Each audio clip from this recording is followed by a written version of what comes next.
Hello student, कैसे हैं आप सभी। आज हम एक इम्पॉर्टेंट इशू को डिस्कस करेंगे और वो इशू है इंडिया कनाडा के बीच में बढ़ता हुआ तनाव। आपने सुना होगा कि हाल ही में आ, केंद्र सरकार ने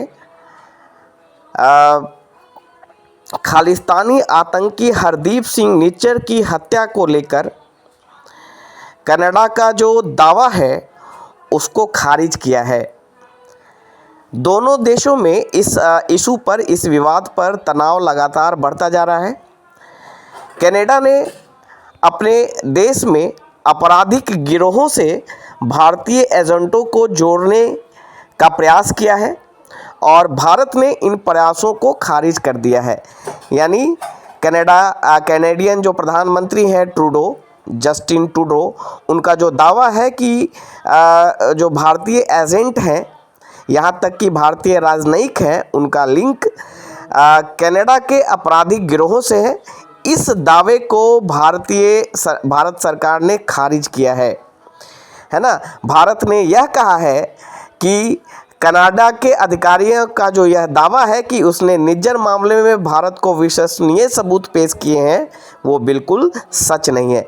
यानी कनाडा जो है वो 2023 से ही यह सबूत दे रहा है कि खालिस्तानी आतंकी हरदीप सिंह निज्जर की हत्या में भारत सरकार का हाथ है ना। और इसी क्रम में ये जो तनाव बढ़ता जा रहा है, उसी क्रम में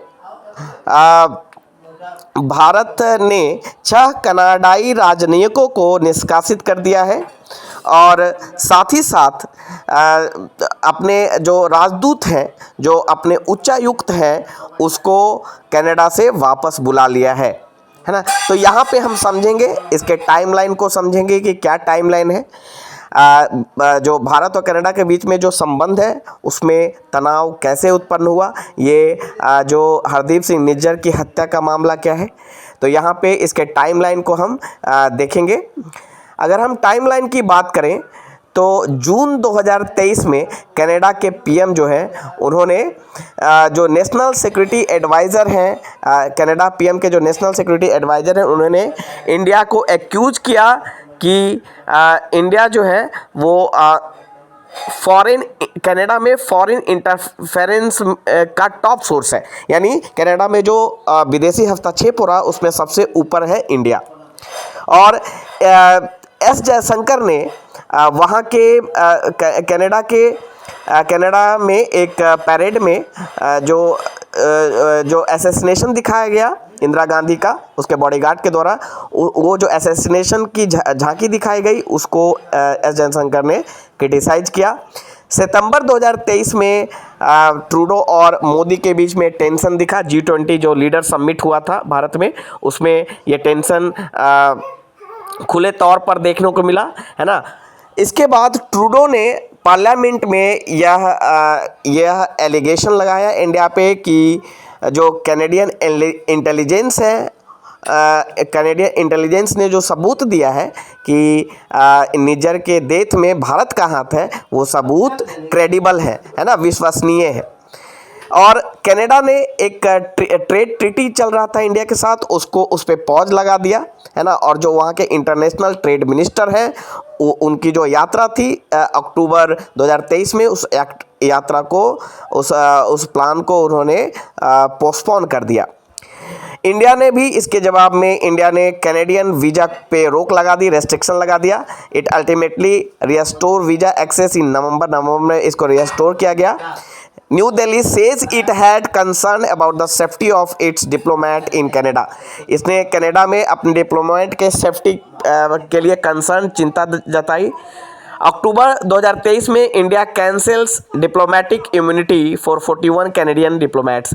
देखिए, डिप्लोमेट्स को, जो राजनयिक होते हैं दूसरे देश के, उनको इम्यूनिटी दी जाती है, सुरक्षा दी जाती है। तो उसके तहत ये जो तनाव बढ़ रहा था, उसके तहत 41 कैनेडियन डिप्लोमेट्स का जो इम्यूनिटी था उसको कैंसिल कर दिया। जनवरी 2024 में एक इंडिपेंडेंट इंक्वायरी हुई into foreign interference in Canada, ask Ottawa to share information about possible meddling by India in election, है ना, इंडिपेंडेंट इंक्वायरी की गई। New Delhi reject the suggestion, it is behind any such act. New Delhi ने इस दावे को खारिज कर दिया कि वो कनाडा में हुए इलेक्शन में उसका कोई भी इंटरफेरेंस है, and repeat its long standing view that Canada allows Sikh separatist to intervene in its affair. Sikh और न्यू दिल्ली ने यह दावा किया कि कनाडा जो है जो खालिस्तानी जो आतंकवादी है उनको वहाँ पे शरण दिया जाता है और उनको वहाँ पे सुरक्षा दी जाती है। मई 2024 में CBC news report that Canada has arrested members of the hit squad task to target Nijjar, है ना। कनाडा गवर्नमेंट ने हिट स्क्वाड जो था जिसने निज्जर को मारा उसको अरेस्ट किया। ये CBC न्यूज़ में ये दिखाया गया रिपोर्ट्स में। अक्टूबर 2024 में discussion between Modi and Trudeau amounted to nothing something, इनके बीच बातचीत हुआ लेकिन ये कोई इस निष्कर्ष पे नहीं पहुंचे, और आज आप देख रहे हैं कि क्या तनाव की स्थिति है। अगर हम कनाडा की बात करें तो इंडिया के लिए क्यों इम्पोर्टेंट है, इंडिया के साथ उसका ट्रेड रिलेशन कैसा है, इस पे हम थोड़ा सा डिस्कस करेंगे। Canada accounts for just 0.56% of total FDI in India, यानी FDI पॉइंट ऑफ व्यू से, foreign direct investment point of view से कनाडा इंपॉर्टेंट नहीं है हमारे लिए, क्योंककि सिर्फ 0.56% ही FDI आता है इंडिया में, और सिंगापुर से मैक्सिमम FDI आता है।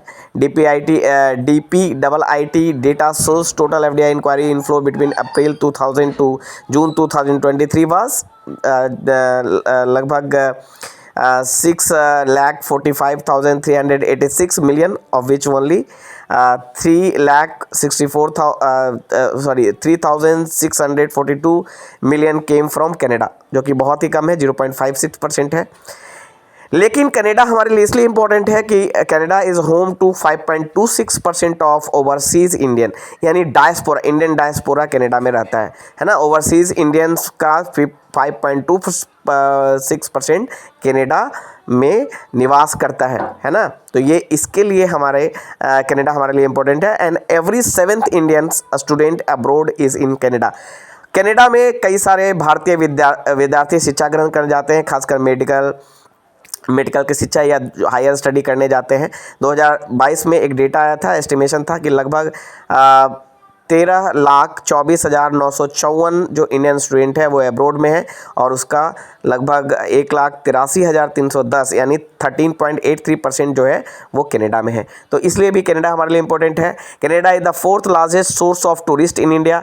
इंडिया में जो टूरिस्ट आते हैं उसमें कनेडियन 4th नंबर पे आते हैं, तो ये इंपॉर्टेंस है कनाडा के लिए। Canada accounted for 5.3% of foreign tourist arrivals in India in 2001। 72.6% of Canadian FTA were member of the Indian diaspora. Indian diaspora का ही मेंबर है।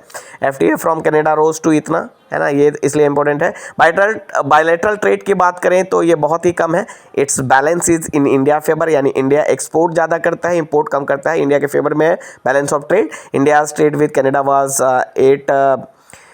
8,161 मिलियन डॉलर, है ना। ये 22-23 का डेटा है, जो कि काफ़ी कम है, बहुत ज़्यादा नहीं है, just 0.7% of India's total trade, है ना। तो ये कुछ रिलेशन है। तो डायस्पोरा के पॉइंट ऑफ व्यू से, overseas Indian point of view से और टूरिज़्म पॉइंट ऑफ व्यू से कनाडा हमारे लिए इम्पोर्टेंट है।